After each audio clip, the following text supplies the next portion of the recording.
Ada satu alasan kenapa banyak cowok gampang dimanipulasi, dibohongin, bahkan dipermainkan cewek.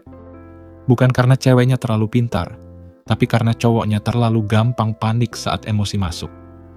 Begitu curiga dibohongin, mereka langsung marah, langsung nuduh, langsung meledak. Dan hasilnya, cewek jadi makin jago alasan.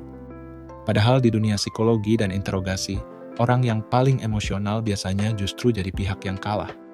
Yang lebih serem lagi, ternyata ada teknik khusus buat bikin cewek perlahan mengakui kebohongannya sendiri. Tanpa bentak-bentak, tanpa ancaman, dan tanpa maksa. Teknik ini dipakai dalam dunia kriminologi dan interogasi profesional. Dan anehnya, semakin tenang lo, semakin besar tekanan mental yang dia rasain. Di video ini gue bakal jelasin step by step cara kerja teknik itu. Mulai dari cara bikin cewek gelisah, cara mematahkan penyangkalan, sampai momen ketika akhirnya dia mulai nggak kuat nyimpen kebohongan. Tapi inget ya bro, ini bukan buat manipulasi atau nyakitin cewek.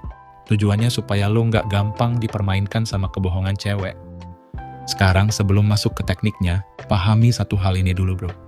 Tujuan interogasi itu bukan buat terlihat galak, bukan buat nunjukin siapa yang paling dominan, dan bukan juga buat balas dendam karena dibohongin. Tujuan utamanya cuma satu, bikin orang itu merasa lebih capek mempertahankan kebohongan daripada mengatakan kebenaran. Dan kebanyakan cowok gagal di sini. Begitu curiga dia dibohongin, emosinya langsung meledak. Nada suara naik, mukanya tegang, pertanyaannya jadi ngawur. Biasanya mereka bakal pakai kata-kata ini. Ayo ngaku, lu bohong kan? Gue tahu semuanya. Padahal itu semua justru bikin lawan bicara masuk mode bertahan. Semakin dia merasa diserang, semakin keras dia menyangkal. Makanya teknik ini bekerja kebalikannya. Lo justru harus lebih tenang dari dia. Karena saat lo tenang dan dia panik, secara psikologis posisi kontrol ada di tangan lo. Langkah pertama, jangan interogasi kalau lo belum punya fakta. Ini penting banget bro. Jangan modal feeling, jangan modal curiga, dan jangan modal overthinking. Karena kalau tuduhan lo salah, lo malah kelihatan manipulatif dan kehilangan respect. Kumpulkan fakta kecil dulu. Perhatiin perubahan sikapnya, waktu kejadian, konsistensi ceritanya. Hal-hal kecil yang gak sinkron. Semakin detail fakta yang lo punya, semakin sulit dia beralasan. Dan satu lagi, jangan pernah pura-pura punya bukti kalau lo sebenarnya gak punya.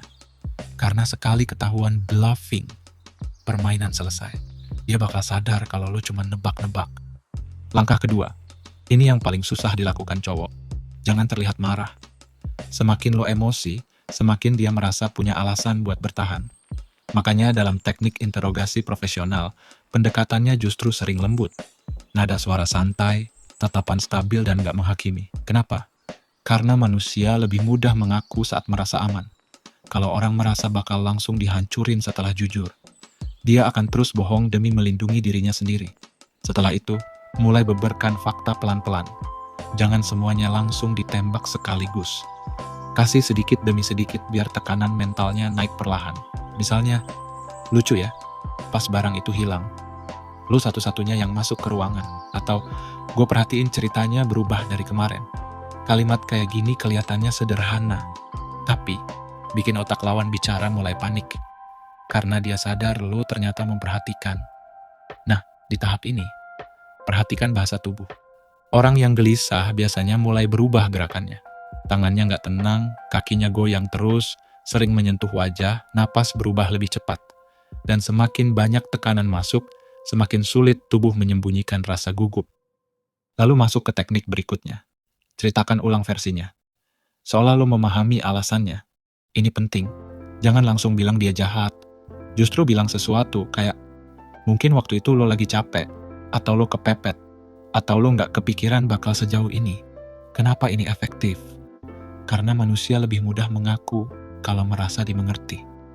Saat lo kasih sedikit simpati, pertahanan mentalnya mulai turun. Dia bakal mulai mikir, mungkin kalau gue jujur, dampaknya nggak separah itu. Dan di titik itu, kebohongan mulai retak. Tapi ingat bro, teknik ini bukan buat manipulasi pasangan, bukan buat cari-cari kesalahan, dan bukan buat main kuasa-kuasaan. Kalau hubungan lo sampai harus penuh interogasi setiap hari, berarti hubungan itu sendiri udah nggak sehat. Tujuan lo memahami psikologi manusia harusnya supaya lo lebih tenang, lebih sadar, dan nggak gampang dikendalikan emosi. Bukan malah jadi manipulatif. Gimana menurut lo? lo punya pendapat lain, share pendapat dan pengalaman lo di kolom komentar. Sampai jumpa di video selanjutnya.